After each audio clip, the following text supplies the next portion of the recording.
Michelle Traina, and today Lewis and I are on the spot that's known for many things, including Wu-Tang Clan, Impractical Jokers, and two of my ex-boyfriends from college now live in the mother's basement. That's right, we're in Staten Island, baby. I'm very excited. Today we are going to explore some really fine dining at Staten Island, some baked goods, and the one and only National Lighthouse Museum.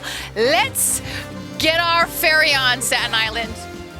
Sweet dreams are made of these here on Staten Island and at Mark's Bake Shop, where Mark and his wife Amanda started their dream, where it came to fruition.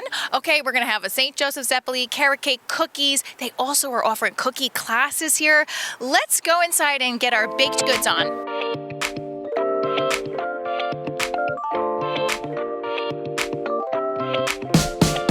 Could have just not eaten the rest of it, but I'm starving.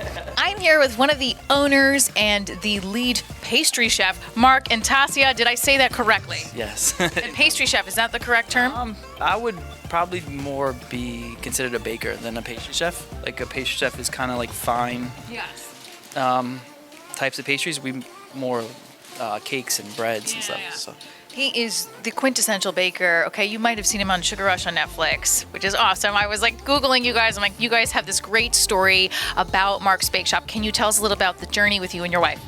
I was 15 when I started in a bakery. Worked with that guy for 10, 15 years, but also went to college and got a finance degree and tried to go and do finance, and I always hated it. What happened was I made my wife's 30th birthday cake and she put it on Instagram. It got a little bit of a following. We started making cakes with people out of the house, and then the store came open. We live like right around the block, and we decided to go for it. We're in a mostly traditional Italian area, so we make a lot of traditional stuff. I also really love to like try to mix my own spin into that traditional stuff, and I think that keeps me going. And a lot of times the bakers in the back look at me like, what are you doing? Yeah. Love it. All right, let's taste some food. Also, what we have that is going to leave an impression on our palates. Very excited. Sure. So with Easter coming, we make like the traditional grain pie and pizza rustica. Tell us a little bit for our viewers who don't know what is in the grain pie. The grain pie, the best way to describe it is like an Italian cheesecake with bits of grain, like cooked grain, almost like oatmeal. Pastieri, I think people that like real Italian call it pastieri. All right, I'm Italian American, but like, yeah, I know. I taste the orange, really good. It's not what you would expect when you hear grain pie. It like sounds like something. Is there grainy? Is it grainy? Yeah, it sounds savory, but it's not sweet. It's more like a dry Italian cheesecake. That's pizza rustica, so that's super traditional Italian. That's got prosciutto and ham, mozzarella, ricotta, parsley, salt, pepper. That's like antipasto almost. Right. So you look, you can only come to an Italian bakery and get something that's got meat in it. Okay. Lewis is shaking his head because I always drop everything. Very good. My breakfast, my lunch, and my dinner are all on this plate. I love it. It's delicious. All right. The St. Joseph Zeppeli is my favorite. Yeah, this is a good one. I do my nails in the car when I'm on my way to work, and I didn't do this nail. Oh, no.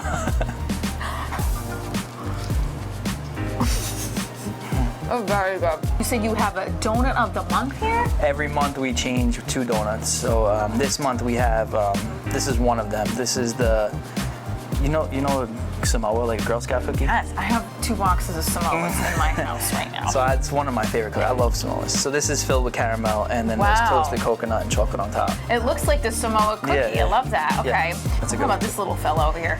This is like less known, but really like one of the most delicious things we make. Like a hidden little secret. Yeah, this is German chocolate, and it's got coconut and pecan and caramel. That's one of my favorite things. Carrot cake is also really famous, and for us, and for Easter, it's a popular item. I gotta eat all of this. This is very good. Oh, the icing is amazing. Yeah. Delicious. Thank you.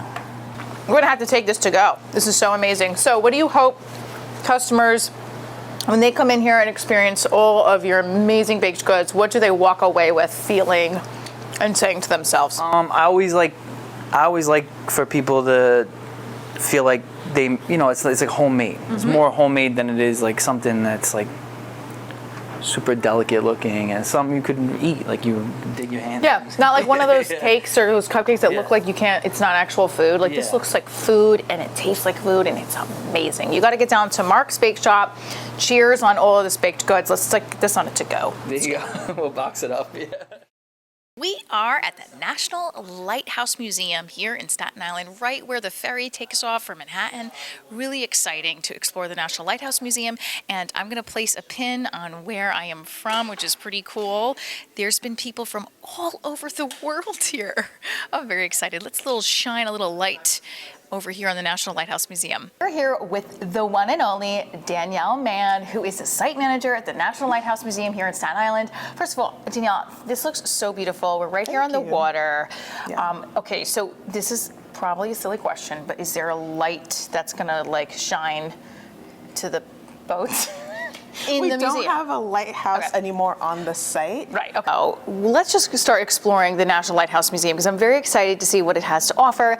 And if we could bring family, friends, would you suggest anyone coming here? If they're, Of course. Yeah, it's perfect for family, for kids. Yes. All the kids love looking at lighthouse models. Let's go look at some models. Come on. So this is where people can see the evolution of lighthouses. Yeah, we call it our Wall of Lights. We have about 200 models here that people have sponsored. I will like to point out the Eddystone Lighthouse. It doesn't look like this anymore, but this one's really fun. It looks very like Harry Potter. This is something that I know I learned in elementary school, but I know lighthouses are supposed to help boats, but there's a more specific definition, right? Let's walk in. Yeah. Well, that's a really good summary. They were built to help the navigation of boats because a lot of times the boats would come to shore, they couldn't see, and they would crash. Okay. So the lighthouses were there specifically for the that they boats. could see the way, much like I usually can't see myself, because I walk into walls all the time. All right, where are we next? This is pretty amazing. What is the fog This is signal? a foghorn, yes. These are all the lighthouses that were taking place here, throughout the... Yeah, the top is the site of lighthouse history, and then the bottom is specifically this site. Oh, got it. So you can have your history here, and then your Staten Island history there. I love that. Yeah, because early on, we were a site for the Revolutionary War. So a lot of things happened on this site. That's intense. Well, we got some history happening right underneath our feet. Yes. This is tools found on the site, meaning from how long ago? So the site was built in 1864, and the Coast Guard took over in 1939, so that's how old a lot of these items are, and it's just different things that were used, simple things, toilet paper holder, dustpan. That toilet paper holder looks better than mine at home, actually. Yeah, it looks more sturdy, I'm just very saying. This is a drum lens, and what does this do? Is that good? This is the lens that goes up in the lighthouse, and this is the reason the light can shine so bright. Look at that lens. This is one of the smallest ones too. Bigger ones, like first order ones, are almost as big as this structure here. They can get very big. And these are just marine beacons. Different colors mean different things, and these are just examples of when the electric arrows started to come in. So what does the blue light mean compared to the red light? For a lighthouse, if there's a red light, that's an emergency. Emergency, yes, okay. Yeah. Like a red flag? Usually have guests start here. It's a 4-minute video where they get a nice, quick, informative thing about the grounds, the lighthouses. I love it. You get some light, you get some film. Let's go in. Okay, so you have this wealth of knowledge. What was your major in college? I'm just curious. Actually, fine arts. And then I recently got my master's in museum studies. So this is kind of my world. This is perfect. You're living the dream. You are a wealth of knowledge, and you've got to come down to the National Lighthouse Museum, get the Staten Island ferry from wherever you're coming, and come down here. It's a lot of fun. Yep. What's up, New York? I'm back with some trivia for the week. While the team explores around Staten Island, I'm here to talk about the famous Staten Island Ferry. It truly is a gem of New York City. Any idea how much it costs to ride? Is it A, $5.50, B, the price of a MetroCard swipe, C, $2.75, or D, it's free? I'll be back in a few minutes with your answer. Did you move to Staten Island or you're just visiting today? No, we moved out here 20 years ago. What do you think Staten Island is most known for?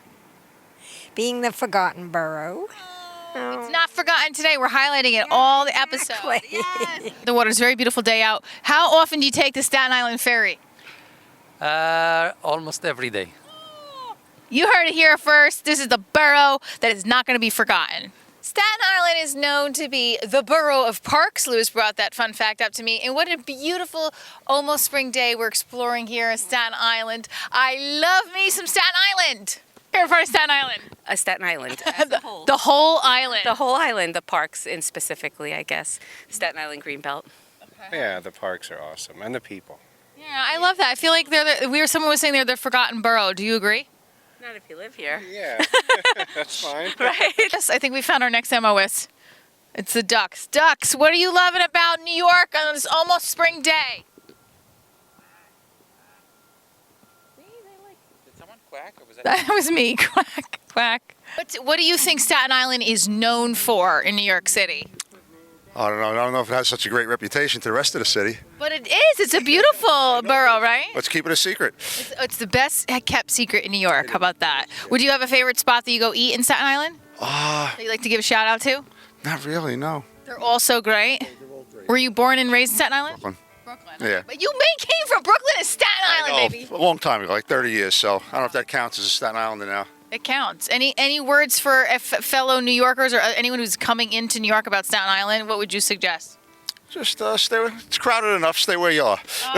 Keep the borough that's hidden in a gem. Thank you so much. Keep it hidden. Yeah. Hidden. Thank you. What are you guys doing on this beautiful afternoon? Are you walking? You're running? We just came from the gym and we're just doing a walk. You look like models too for the fitness. What's your go-to exercise that I should do in the park? Oh, we just walk. Just walk. No lunges. No. Walk. I'm just walk. Yeah, I've run like one block, but good for you. What is your words of wisdom if anybody who wants to get out on a bike? It's almost spring. Get out there, tackle the hills, and have some fun. All right, thanks so much.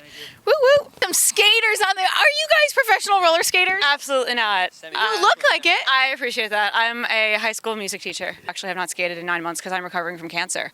So look beautiful. Well, how are you doing? Okay on your journey? I'm doing really great right now. I'm in remission. Yeah, I'm great. You rock. I'm currently not working, and I'm kind of just skating for health. But if I were to show you a trick that I haven't done in like a month, let's see if I could do like a dance trick. Yeah, okay, girl. What's your name? My name is Rose. Rose, I love that name. Go Rose, go Rose, go Rose, go Rose, go Rose. Oh Rose. Woo! Guys, give it up for Rose. She's freaking amazing. And what was your name? Patrick. Patrick. Thank you, Rose. Wah! Can you say what's up, New York with me? Ready? Yep. 1, 2, 3. What's up, New York? You know what else is hidden in New York City? Parks. That's right. There's a lot of parks all over New York City, but that's not our trivia for today. Here is James with the real trivia. James! Welcome back. So any idea how much it costs to ride the Staten Island ferry? Is it A, $5.50, B, the price of a MetroCard swipe, C, $2.75, or D, it's free? The answer is D, it's free. The Staten Island ferry operates between St. George Terminal on Staten Island and the Whitehall Terminal in Lower Manhattan. It's actually the only direct mass transit connection between the two boroughs. Historically, the Staten Island ferry has charged a relatively low fare compared to the other modes of transportation in the area. But since 1997, the ferry has been fare-free. I wish some of the bridges would take notes. The ride is around 25 minutes long and you actually end up seeing quite a bit. In my opinion, on a nice day, it's one of the best things you can do when visiting New York City. Explore around the 9/11 Memorial and then hop on the ferry for an adventure. You get an up-close and personal drive-by of the Statue of Liberty, gaze on her beauty as you sail to the Staten Island shores, where you're greeted by unbelievable local restaurants, an outdoor mall called Empire Outlets. You'll even find comic book stores and thrift shops. Plus, the architecture is really cool. It's definitely worth the adventure. And if you're really a foodie, here's my tip. Visit Enoteca Maria. All I'm gonna say is top homemade Italian food cooked and prepared by a nonna. It gets better. Check the website ahead of time and see what part of the world a visiting nonna is coming from. She will prepare food from her hometown, all with local, fresh, grown ingredients. Check out the video we did. You'll thank us later. That's it for this week's trivia. We'll see you next time. Peace. We're at one of the top spots for Italian cuisine. Not only is this spot Italian, but it's rustic, authentic Italian food. I cannot wait. I've heard great things about Vinum Restaurant. It also has an exclusive wine bar. Let's go inside and taste and smell the feeling of rustic Italy.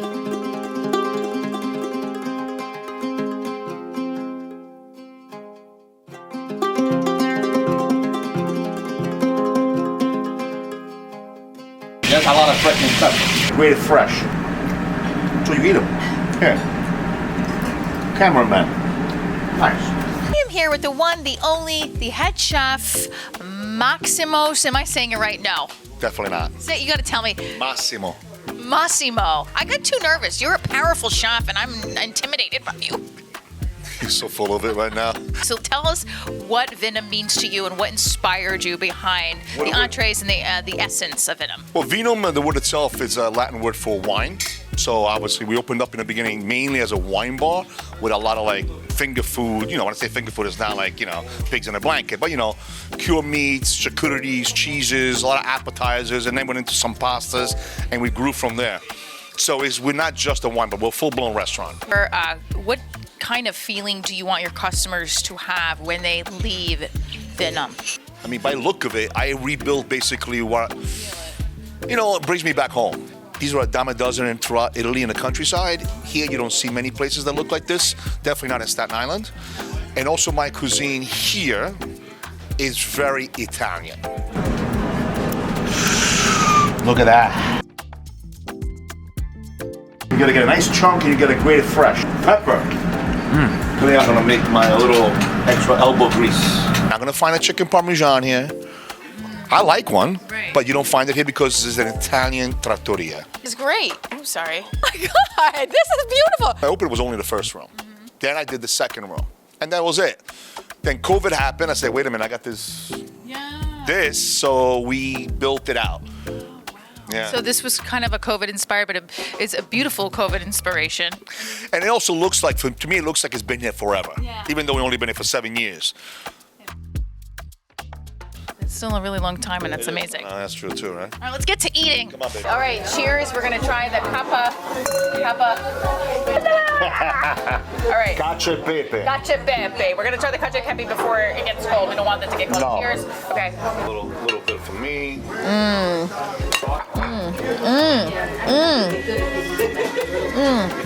That cheese on top just hits differently. With the pepper, it hits back. Oh, The cheese on top is pecorino romano, but what I do, I temper it with a little bit of the pasta water to make a cream out of it. Because sometimes when you make it, the one problem with it, it is simple, but the cheese will glump up. It'll get like all glumpy and everything. So I think you gotta be careful about we it. don't like lumpy. No.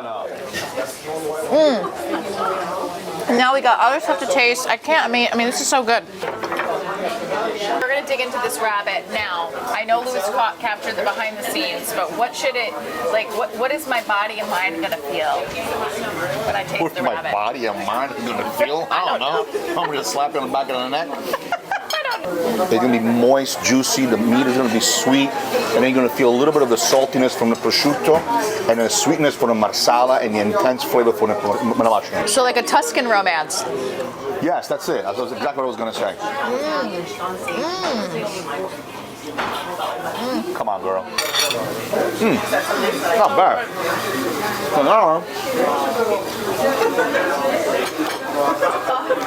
We have a list of meatballs. We're in Staten Island. Everybody makes meatballs. Ah, my mom's meatballs. And every guy I date is a meatball.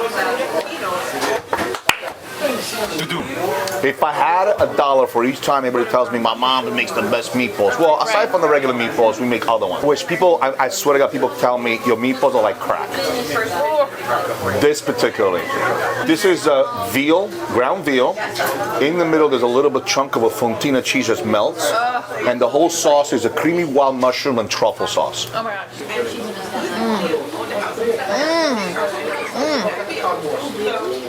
It's so rich in cheese, and the veal is so like tender and yummy. I don't need a date. I can bring myself here again. That's right. That's for sure. I don't think I'm sure you're not gonna have a problem. Come over, give me a little more wine, right? Thank you. Oh, thank you. Guys, this is delicious. I mean, we have more food. Oh my God. That is a charcuterie board. Yes, but unlike most places you go to, a good pure meat plate, your prosciutto, your salami, your soppressata, and they're all great. A lot of places have that, wonderful. Aside from your usual suspects, which we have a good quality, obviously, like many others, then we have a hunter's board. Wild boar prosciutto, lamb prosciutto, duck prosciutto, wild boar salamino, duck, and venison prosciutto salami on this side. This is a duck and Armagnac pate, and a little olives in this and that. Oh my goodness. Okay, I love this. Nobody has this. This is an intimidating charcuterie board, and I'm here for it. I want to try the piece from Queens, and then I'm going to try the duck prosciutto. That's amazing. I can just go in with my hands. Here it is. If you like cured meats, you go for this stuff. All cured meats. You know, I mean, what Italian does not like cured meats? the dead one. I don't know. This, by the way, this is perfect for your cholesterol. That and the veal meatballs. I know. No, but the red wine kills it all. Exactly. That's it. Red wine kills it all. It's all good. Little recognition in Staten Island. A lot of great little restaurants. We're not the forgotten borough. Don't forget that. Cheers. Salute. So that goes in with our episode tie-in, because Staten Island is the forever remembering. Yes. I've had too much wine. Cheers, everybody. As the sun sets in Staten Island, is it on Staten Island? Either way, Staten Island, you are one of my favorite boroughs now. Louis and I had an amazing time exploring all over the island. I'm Michelle Trina, and Louis and I are signing off. What's up, New York?